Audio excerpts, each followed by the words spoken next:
जी, मैं निहारी खाने का बहुत शौकीन हूँ और मैंने मुख्तलिफ़ जगहों से निहारी खाई है, लाहौर से भी और इस्लामाबाद में भी। तो मैं इधर आया हुआ था अपने कज़न के पास। बेसिकली हम सारे कज़न ही फूड लवर हैं, तो मैंने कज़न को बोला जी निहारी खाते हैं मोहम्मदी की। तो वो कहने लगे जी आपको एक और निहारी भी टेस्ट करवाते हैं। तो वो जो दूसरी निहारी है वो सब्जी की निहारी है जो ऑनलाइन मिलती है। तो मैंने कहा फिर दोनों ही मंगवा लो, सब्जी की निहारी भी और मोहम्मदी निहारी भी। तो एक जो मोहम्मदी की निहारी है वो हम ले आए हैं और दूसरा कज़न बता रहे हैं कि जी वो ऑनलाइन ही ऑर्डर करनी पड़ती है, वो सर्चीज़ की निहारी है। तो जिसका वो बता रहे थे कि आपको टेस्ट करवाते हैं। तो अब दोनों निहारियाँ ही आ गई हैं। अब हम आपको टेस्ट करके बताते हैं कि ये रिव्यू बनाने की बल्कि कोशिश करते हैं कि कैसा रिव्यू बनता है।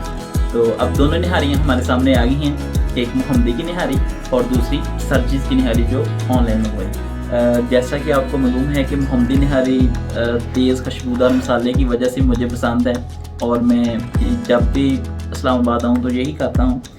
तो एक तरफ तो देखने में ज़ाहिर दोनों एक जैसी लग रही हैं, एक मोहम्मदी निहारी और दूसरी है सर्ची की निहारी। तो इनका थिकनेस लेवल एक जैसा ही लग रहा है और शायद आपको कैमरे की आँख उस तरह से ना दिखा पाए, लेकिन जो कंसिस्टेंसी है वो सर्चीज़ की निहारी की मुझे बेहतर लग रही है। लें जी, अब दोनों ही निहारियाँ मेरे सामने आ गई हैं और वो भी काफ़ी ज़्यादा लगी है। तो अब दोनों ही निहारियाँ खाकर बताते हैं कि कौन सी ज़्यादा बेहतर है।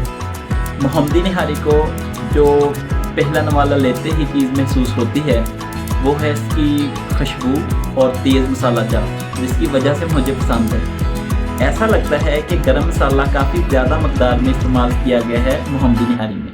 सब्जी की निहारी खाने के बाद ऐसा महसूस होता है कि इसमें मसाला जात की मकदार उतनी ही है जितनी घरों में इस्तेमाल होती है। सब्जीज़ की निहारी खाने के बाद ये बात मैं कह सकता हूँ कि जो मसाला जात की मकदार है वो बिल्कुल मुनासिब है और जो खाने के बाद आपको आफ्टर टेस्ट फील होगा वो बुरा नहीं होगा, उसमें किसी किस्म की ब्लोटिंग नहीं होगी, जो कि कोई भी तेज़ मसालेदार आप खाएंगे निहारी तो उसके बाद जो आपको फील होती है। सब्जी की निहारी की ग्रेवी में मसाला जात तो मुनासिब मकदार में है, लेकिन इसका जो गोश्त का टेस्ट है वो इसमें रचा बसा है, जो कि खाकर वो स्वाद सा ही आ गया है। और इसकी ग्रेवी में गोश्त का टेस्ट इतना स्ट्रॉन्ग है जो कि आज तक मैंने किसी भी निहारी में नहीं देखा। अब आ जाते हैं दोनों निहारियों के गोश्त के ऊपर।